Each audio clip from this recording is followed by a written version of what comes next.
요즘 잘 지내시나요? 어떤 의미에서 잘 지내시나요?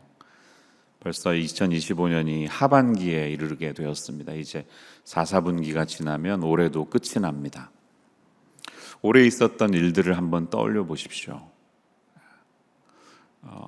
어제는 이번 주일에 있는 음악회를 위해서 이렇게 중간에 오케스트라, 콰이어 이렇게 왔다 갔다 하는 이동 시간이 있잖아요. 그때 영상을 좀 내보낸다고 하는데 담임 목사님의 인터뷰가 필요합니다 해가지고 갑작스레 좀 찍었어요. 그래서 이렇게 이런 대화를 나누는데 지난 5년 동안 어떠셨어요? 이렇게 5년을 좀 떠올려보고 또 올해는 어떻게 지나갔는지 생각을 해봤는데 감사한 일도 참 많았는데 그렇지 않은 일들도 저에게 있었던 것 같습니다. 왜 이런 일이 하나님이 왜 이런 일을 허락하셨을까? 왜 이런 아픔이 있었을까? 그렇게 기도하면서 많이 개인의 동굴에서 좀 번민하던 시간도 있었던 것 같습니다. 여러분들에도 삶에 그런 상황이 찾아오실 때가 있죠. 특별히 어려운 상황이 우리 인생에 찾아올 때 하나님이 여러분들의 관심을 끌고 계시지는 않는가, 그런 질문 해보신 적이 있나요? 근데 그 상황은 내가 도저히 이해할 수 없는 상황일 때 그것을 통해 하나님이 어떤 교훈을 주시는 것일까, 이런 질문을 아마 다 해보셨을 겁니다. 우리는 그렇게 질문하면서 우리의 믿음의 영역이 넓어지고 발걸음이 또 깊어지고 믿음이 그렇게 자라갈 때가 있습니다. 그런데 그 상황을 마주하는 저희의 삶은 녹록치 않습니다. 어떤 신학자는 그렇게 말했어요. 우리의 믿음을 가장 빠르게 갉아먹는 것 중 하나가 바로 설명할 수 없는 상황에 하나님은 우리가 생각하는 대로 행하지 않으실 때라고 말했습니다. 네, 저도 그렇습니다. 저도 왜 하나님이 이렇게 하실까? 기대했던 바가 아니었을 때 내 믿음이 깎여 내려가는 것 같이 그렇게 느낄 때가 있습니다. 근데 우리는 간단히 이런 것을 상황 중심의 믿음이라고 부르겠습니다. 상황 중심의 믿음은 이렇습니다. 내 상황 속에서 하나님을 볼 수 있는 능력에 따라서 하나님을 믿겠다, 이런 고백이에요. 내가 보는 것, 경험하는 것, 주변 사람들이 하는 것에 우리의 믿음이 이제 좌지우지됩니다. 거기에 기반해 있습니다. 상황에 따라서 저울처럼 이리저리 왔다 갔다 합니다. 그래서 인생의 변수에 따라 좋을 때는 너무 기쁜데 하나님이 축복해 주시는 것 같은데 그렇지 않은 상황이 올 때 해고가 되고 돈이 떨어지고 남편이 떠나고 암 진단을 받으면 하나님은 심술궂은 분이다, 왜 이렇게 하실까, 이렇게 우리는 움직입니다. 또 어쩌면 그것이 우리 당연한 인간의 고백입니다. 그런 우리들을 위해서 오늘 성경 말씀은 저와 여러분이 함께 읽은 것처럼 우리에게 선포하십니다. 그런 상황이 찾아올 때 믿음을 어떻게 견디어 나가야 하는지 우리에게 예를 들고 있습니다. 히브리서라는 책은 잘 아시는 것처럼 유대교의 배경을 가졌던 사람들이 기독교로 개종을 했는데 다시 유대교로 돌아가려고 하는 이야기를 들으니까 누군가가 이 편지를 썼어요. 바울은 아닌 것 같은데 저자를 알 수 없는 이 사람은 여러분 왜 다시 유대교로 돌아가시려고 합니까? 이야기를 하면서 여러 유대적인 백그라운드를 잘 알고 있는 사람들에게 격려하고 소망을 주고 위로하는 그런 편지입니다. 그 당시 그리스도인들이 살던 상황은 우리와는 매우 다른 폭력적인 문화 속에서 살았습니다. 그래서 크리스찬들은 감옥에 갇히고 재산을 빼앗기고 사고 팔 수 있는 권리, 요즘으로 치면 크레딧 카드를 그냥 디클라인 시켜버리는, 일상생활을 못하는 그런 상황들이 있었던 것 같아요. 그래서 그리스도인으로서의 박해를 피하려고 유대교로 돌아갈까 고민하기도 했을 것 같습니다. 그런 그들에게 오늘 말씀은 이렇게 말합니다. 이러므로 우리에게 구름같이 둘러싼 허다한 증인들이 있으니 라고 말합니다. 이러므로, 그러므로라는 말이 나오면, 접속사가 나오면 당연히 앞부분의 상황을 보아야죠. 저자는 뭐라고 말합니까? 앞에 있는 사람들을 생각해 보십시오 라고 말합니다. 어떤 사람들입니까?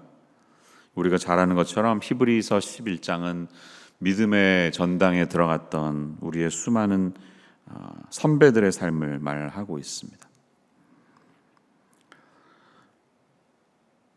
아벨에서부터 노아, 아브라함, 사라, 에녹 등장했던 많은 사람들의 삶을 떠올려 보십시오. 그 사람들이 구름처럼 둘러싸서 그분들을 포함한 여러 믿음의 선배들이 우리를 위해서 지켜보고 있다, 이렇게 말합니다.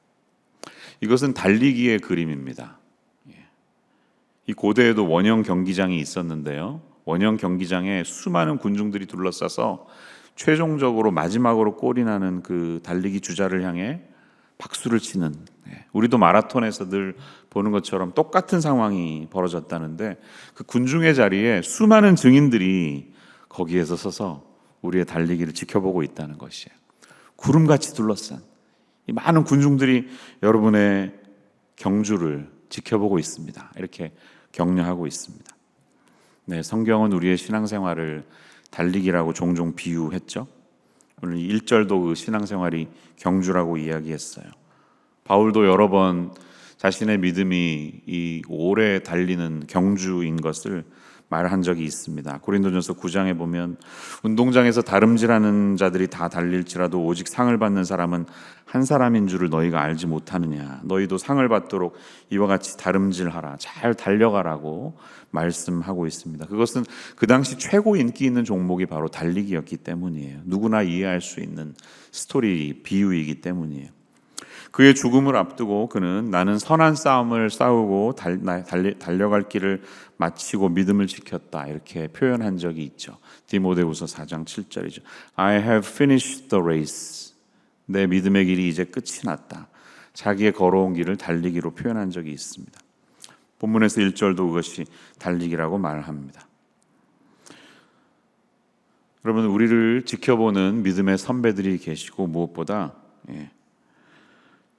예수님께서 하나님 보좌 우편에 앉으셔서 그 모든 일의 주관자가 되고 있다, 이렇게 우리에게 소망의 메시지를 주고 있음을 기억하시기를 바랍니다. 히브리서 11장에 여러 가지 조롱과 채찍과 결박과 옥에 갇히고 돌에 맞아 죽은, 그럼에도 불구하고 믿음의 전당에 들어갔던 이런 수많은 고통당했던 분들을 떠올린다면 우리가 지금 겪고 있는 예기치 못한 상황적인 믿음 속에 흔들리는 우리의 마음에도 소망이 있을 수 있겠죠. 어떻게 소망을 가져야 할까요? 본문은 우리에게 앞부분에서 말합니다. 예수님께 시선을 고정하라는 것입니다.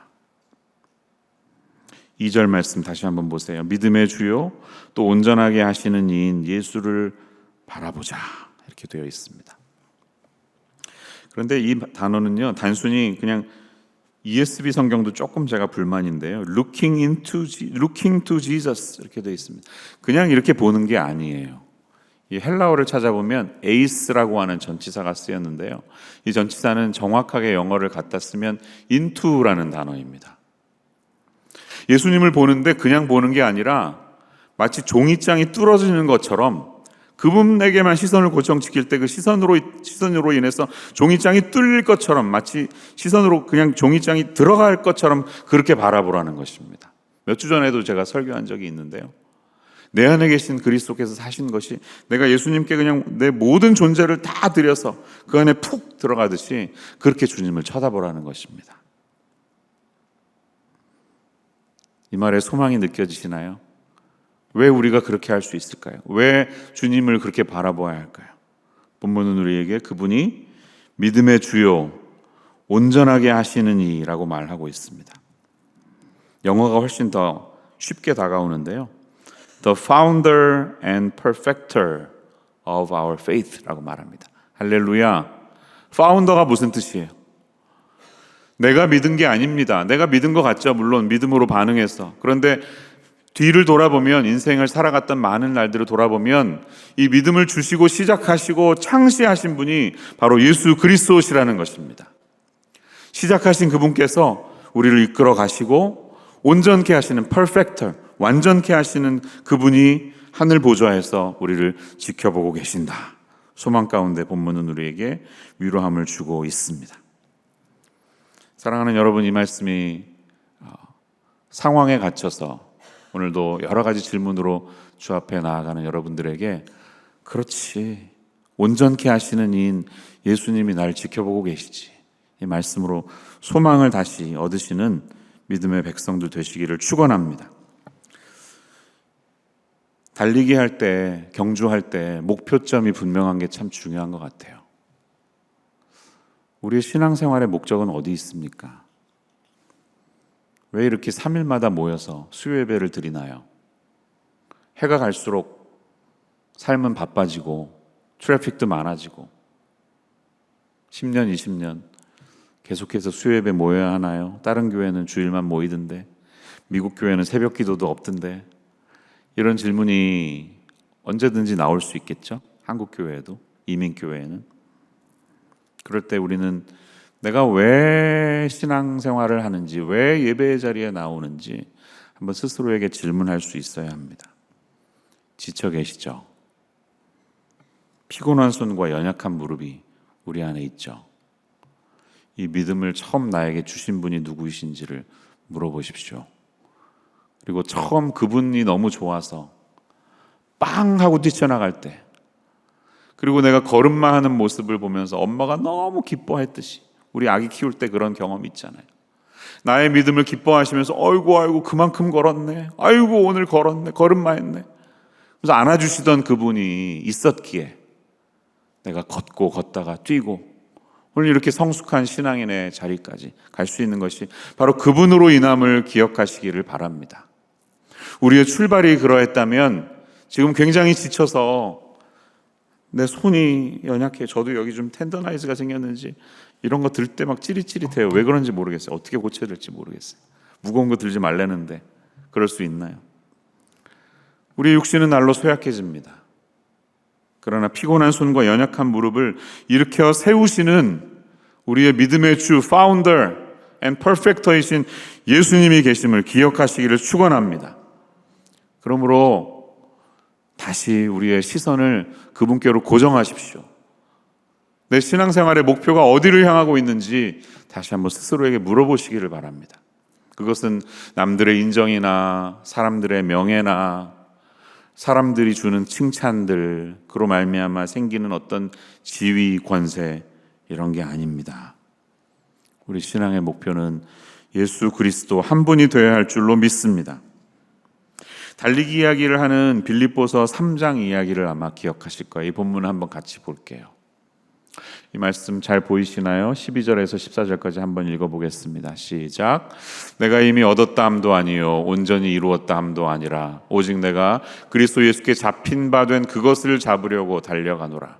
형제들아, 나는 아직 내가 잡은 줄로 여기지 아니하고 오직 한 일, 즉 뒤에 있는 것은 잊어버리고 앞에 있는 것을 잡으려고 표대를 향하여 그리스도 예수 안에서 하나님이 위에서 부르신 부름의 상을 위하여 달려가노라. 할렐루야. 바울이 그렇게 고백했습니다. 자기의 달려가는 것에는 흔들림이 없다. 표대를 향하여 달려간다. 이렇게 말합니다. 이 표대는 그냥 고을, 목표라고 되어 있지만 여기서 사용된 표대 스코포스라는 단어인데요. 전차 경주나 육상 경기를 할 때 결승점을 가리킵니다. 근데 놀랍게도 이 스코포스 명사형을 동사로 바꾸면 스코페오라는 동사로 바뀌는데요. 그 동사는 주목하다라는 뜻입니다. 주목하는 거예요. 저 결승점 끝에 누가 계신지 내 시선을 거기 두는 거예요. 그분을 주목하고 계속 달려가야 하는 것입니다. 예수 그리스도에 대한 우리의 인식과 신앙의 목적이 흔들리기 시작하면 피곤한 손, 연약한 무릎이 될 수밖에 없어요. 인정하는 소리가 그치고 박수 소리가 그치고 나의 평판이 사라지고 나의 직분을 사람들이 인정해주지 않으면 그것이 나의 동기가 되던 사람들은 다 지쳐서 나가 떨어집니다. 그러나 우리의 영원한 목표가 되시는 예수님 한 분만을 바라보면서 걸어가는 사람의 달려감에는 치우침이 없습니다. 저와 여러분이 걸어가는 이 신앙의 길에 치우침이 없는 한 걸음 한 걸음 발걸음이 되실 수 있는 인생의 축복이 여러분과 함께 하시기를 바랍니다. 그것이 그리스도 안에서 이루어질 하나님의 부르심과 영광의 상이다. 나는 그것을 향하여 뒤에 있었던 일들, 내 인생에 겪었던 모든 진짜 떨쳐버리고 싶은 여러 일들이 있죠. 다 잊어버리겠다. 그리고 한 가지를 향해 달려가겠다. 이렇게 바울이 고백하고 있습니다. 그러기 위해서 우리가 어떻게 될까요? 한 분만을 바라보면서 잘 걸어가고 잘 달려가려면 모든 무거운 것과 얽매이기 쉬운 죄를 벗어버리라. 1절은 이렇게 말합니다. 그리고 인내함을 가지고 우리 앞에 있는 이 달리기를 해라 말씀하고 있습니다. 이제 달리기 대회가 얼마 남지 않아서 이 말이 구체적으로 다가오시는 분들도 있을 텐데요. 달리기를 잘 하려면 가능한 한 저항을 최소화하셔야 됩니다. 그렇죠? 그래서 돈을 쓰는 이유가 거기에 있어요. 프로페셔널들은 이 옷 상의 하나를 바꾸는데 그게 막 0.1초를 단축을 시킨다고 하더라고요. 그래서 달리기에도 취미가 되면 나날이 이제 카드 사용 내역이 더 깊어집니다. 저는 아마존에서 그냥 제일 싼 거 이렇게 하는데 아마추어들이 그렇지 프로가 되면 그 작은 무게 하나에 굉장히 민감하다는 것이에요. 2018년 동계올림픽에 스켈로톤 금메달을 땄던 윤성민 선수를 기억할 거예요. 그 사람의 인터뷰를 본 적이 있는데 정말 순간 때문에 0.001초로 메달의 색깔이 바뀌는데요. 자기가 입는 옷의 그 소재나 재질이 어떠냐에 따라 그 0.001초의 차이를 만들어낸다. 그런 이야기를 하더라고요. 그러니까 여기서 말하는 것들은 물론 우리 죄라는 것은 참 우리가 앞으로 가지 못하게 하는 굉장히 무거운 것인데요. 그거 말고도 모든 무거운 것이라고 말합니다. 우리 신앙을 앞으로 가지 못하게 하는 여러 가지 삶의 요소들이 있습니다. 꼭 죄가 아닐 수도 있습니다. 이런 것들은요. 근데 성경은 그게 죄가 아니기 때문에 우리가 할 수 있거든요. 우리가 가질 수 있거든요. 소유할 수 있어요. 즐길 수 있습니다. 그런데 우리에게 묻습니다. 이것이 네가 잘 달려가는데 도움이 되니? 라고 묻습니다. 그냥 농구를 하면 파울을 하지 않는 것도 중요한데요. 파울을 하지 않아서 만으로는 이길 수는 없습니다. 그냥 구석에 가만히 서 있으면 파울하지 않겠죠. 그런데 정말 승리를 하고 신앙에서 결정적으로 하려면 쓸데없는 것들, 이런 것들을 피할 수 있어야 한다는 것입니다. 우리가 무슨 음악이든 다 들을 수 있죠. 저도 여러 장르의 음악을 다 듣고 좋아합니다. 그런데 내가 듣는 음악이 19금 F자가 나오는 욕설이 나오는 그런 음악은 아니지만 그런 음악들이 우리가 예수님께 집중하도록 도와주고 있습니까?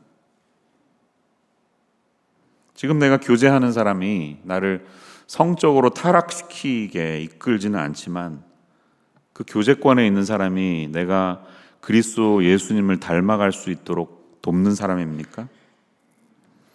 심한 욕이 나오거나 노출 장면이 많이 나오는 어떤 프로그램을 보는 것은 피하고 있지만 성경 읽는 시간보다 웹상에서 동영상을 보는 시간으로 더 많은 시간을 보낸다면 그것이 예수 그리스도를 향한 우리의 갈망에 무엇을 말해줍니까? 지금 우리가 달리기 선수로서 어떤 자리에 있는 것입니까? 하나님이 우리에게 주신 재산을 가지고 집이나 차나 배, 요트를 사는 것은 죄가 아닙니다. 하지만 그런 것들이 하나님보다 세상을 더 사랑하게 만든다면 그런 것들은 우리의 발목을 잡고 있는 방해물일 수가 있습니다.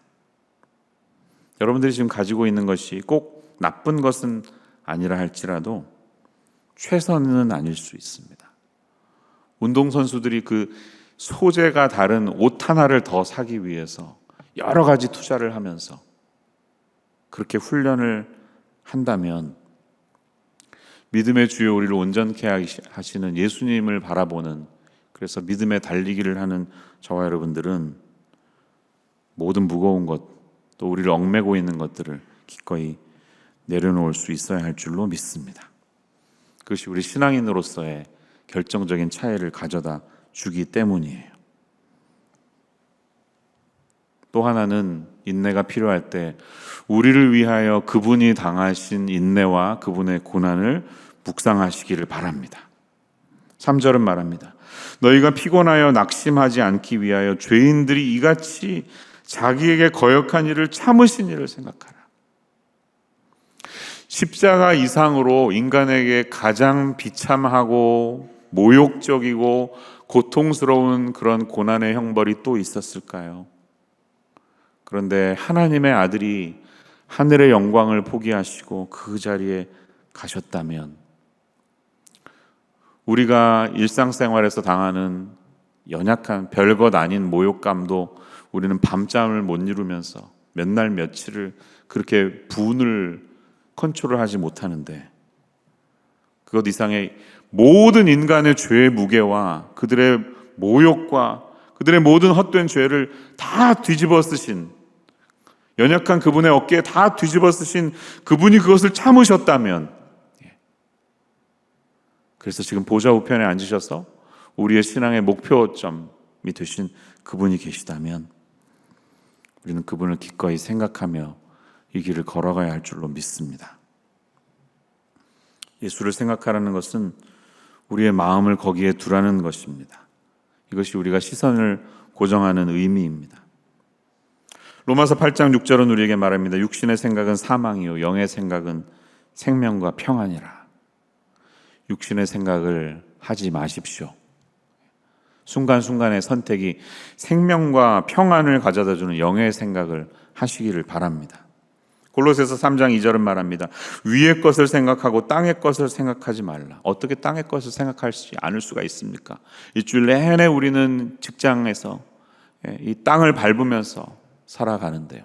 그러나 우리는 돼지처럼 떨어지는 것을 줍는 그런 존재가 아니라 우리의 영의 눈은 위쪽을 향하고 있어야 합니다. 우리는 돼지가 아닙니다. 이 땅에서 주는 육신의 양식을 그것을 고개를 쳐받고 그렇게 살아가는 존재가 아님을 기억하시기를 바랍니다. 우리의 발은 당연히 땅에 두고 있지만 우리의 영의 눈은 위의 것을 생각하며 우리 하나님께서 우리를 왜 이 땅에 보내시고 하나님 나라를 펼쳐가시는지 늘 생각할 수 있는 저희가 되어야 할 줄로 믿습니다. 빌립보서 4장 8절은 우리에게 말합니다. 무엇이든 참되고 경건하고 옳고 정결하고 사랑받을 만하고 칭찬받을 만한 것들 이것들을 생각하라 말씀합니다. 빌립보서 말씀을 기억하시면서 바로 그런 생각들이 예수 그리스도께 우리의 시선을 고정하게 되는 일임을 기억하는 성도님들 되시기를 축원합니다. 엘리자베스 엘리엇, 짐 엘리어트의 부인이죠. 그분은 이렇게 말했습니다. 견디는 비결은 내 환경이 바뀌는 것이 아니라 내 안에 계신 그리스도이다. 이렇게 말했습니다. 환경이 바뀐다고 우리가 견딜 수 있는 게 아닙니다. 바뀌잖아요? 그러면 꼭 얼마 안 있어서 다시 먹구름이 찾아옵니다. 엄청나게 포악한 직장 상사 떠나가게 해달라고 기도해 보신 적이 있나요? 더 센 분이 오십니다. I guarantee. 바뀐 형편이 우리에게 평강을 주는 게 아닙니다. 우리 안에 계신 그리스도께서 평강을 주십니다. 그래서 빌립보서 4장에서 아무것도 염려하지 말고 오직 기도와 간구하면 하나님이 어떻게 하십니까? 너희 마음과 생각을 지키시리라. 상황은 그대로이지만 그 상황을 이겨나갈 수 있는 단단한 마음, 따뜻한 마음, 견디는 마음을 주신다는 것이에요. 그것이 우리가 예수님께 시선을 두는 우리의 생각을 늘 그분에게 고정하는 그것이 신앙의 비결인 줄로 아멘으로 받으시기를 축원합니다. 오늘 본문의 후반부는 여러 가지 말이 반복되고 있는데요. 징계라는 것은 우리가 하나님의 자녀이기 때문에 받는다 이 얘기예요. 참 받아들이기 힘드시죠? 징계라는 단어 자체가 좀 좋지 않잖아요. 벌 받는 느낌이잖아요. 그렇지만 오해하지 마십시오. 징계는 그냥 벌을 주시는 것이 아닙니다. 퍼니시먼트가 아닙니다. 파이데이아라는 단어가 쓰여 있는데요. 파이디온이라는 어린이라는 단어가 있어요. 어린이에게 뭔가를 가르치는 것을 말합니다. 그게 파이데이아예요. 지난 주일 설교 때 제가 비슷한 단어를 썼는데요. 파이다고고스라는 단어, 이 훈육주임, 초등교사, 몽학 선생은 어린아이를 A에서 B까지 이렇게 데려다 주는 사람이에요. 노예 중에 훈련 장소에 데려다 주는 사람, 그 사람이 가르치지는 않습니다. 그게 율법이다. 바울이 그런 예를 들었죠. 이 말이 뭘 말합니까? 우리를 사랑하시는 아버지가 계셔서 아버지의 교육이 바로 징계다, 이렇게 말하고 있습니다. 히브리서 저자는 일부러 5절 6절에서 잠언에 있는 말씀을 인용해서 가져옵니다. 그래서 이렇게 따옴표가 들어가 있는데요, 잠언 3장 11, 12절 말씀을 그대로 인용하고 있는 거예요. 내 아들아, 여호와의 징계를 경히 여기지 말라. 그 꾸지람을 싫어하지 말라. 대저 여호와께서 그 사랑하시는 자를 징계하시기를 마치 아비가 그 기뻐하는 아들을 징계함 같이 하시느니라. 이렇게 인용하고 있습니다. 다시 그냥 유대교로 돌아갈까? 기독교 예수 믿었더니 너무 힘드네. 왜 이렇게 고난만 있어? 이런 사람들에게 네가 생각하는 그 유대교 율법에도, 하나님의 말씀에도 아들을 향한 아버지의 마음이 있단다. 다시 리마인드 해주는 거예요. 그래서 이 말씀을 가지고 가져오는 것이죠.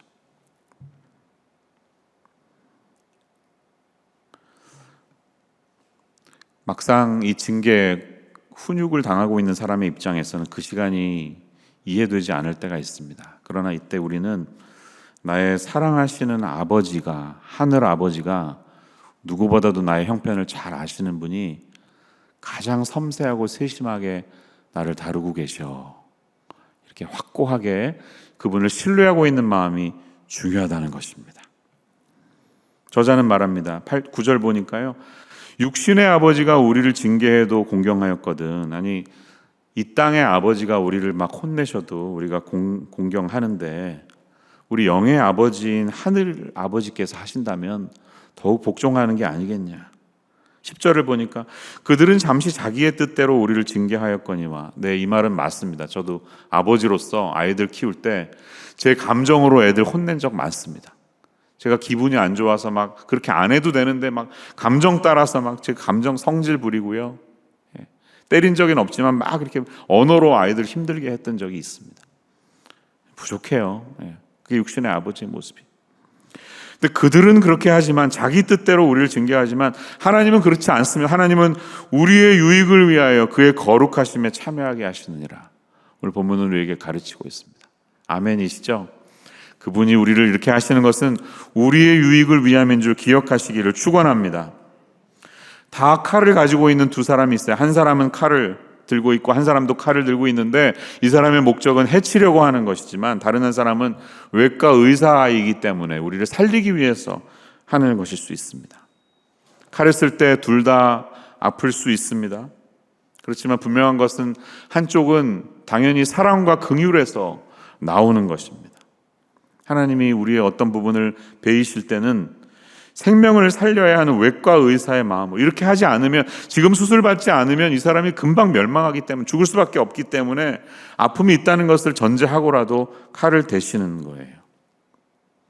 하나님이 사랑으로 우리에게 다가오신다는 것을 기억하십시오.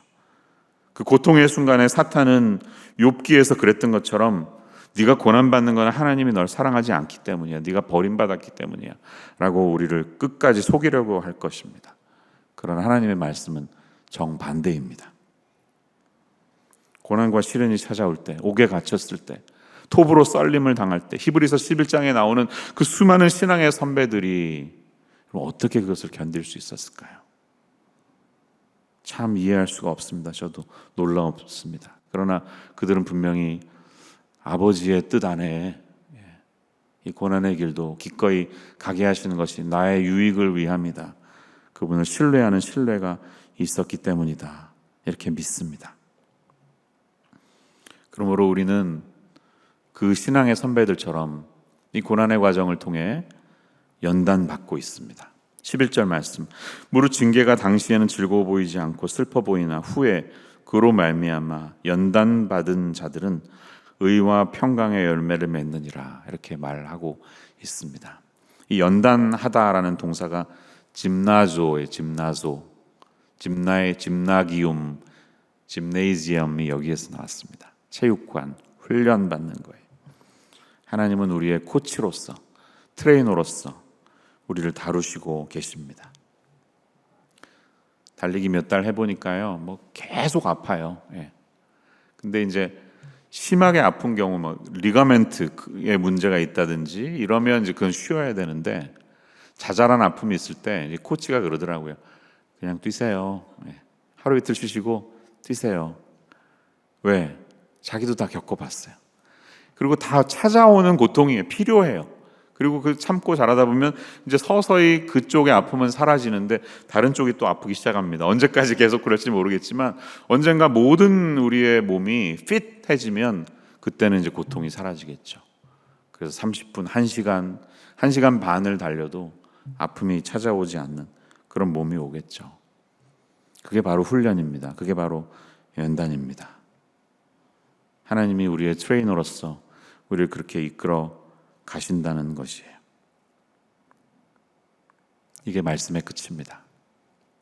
오늘 기도하고 찬양하면서 내 시선이 주님께 향하고 있는지 스스로에게 한번 기도 가운데 점검해 보시기를 바랍니다. 얽매이기 쉬운 것들을 좀 내려놓으십시오. 너무 무거우신 것 같습니다. 필요 없는 것들 좀 덜어내십시오. 그래야 우리가 잘 달려갈 수 있습니다. 그 가운데 찾아오는 고통이 우리를 잘 아시는 아버지 하나님의 사랑의 터치임을 기억하며 주님 앞에 나아가는 믿음의 자녀들 되시기를 축원합니다. 기도하겠습니다. 하나님 감사합니다. 오늘 이 말씀이 손이 피곤하고 무릎이 연약해진 분들을 일으켜 세우고 우리의 저는 발을 위하여 곧은 길을 만들어서 온전히 걸어가게 하시는 주님의 위로의 말씀이 되게 하여 주시옵소서. 저희가 지치고 속상하고 화가 날 때마다 내가 무엇을 위해서 이 신앙의 길을 가는지 스스로에게 묻고 그 끝에 우리를 위하여 두 팔을 벌리시고 우리가 믿음의 경주를 완주할 수 있도록 우리를 지켜보고 계시는 예수님을 깊이 생각하며 달려가는 저희들 모두가 되게 하여 주시옵소서. 예수님 이름으로 기도합니다.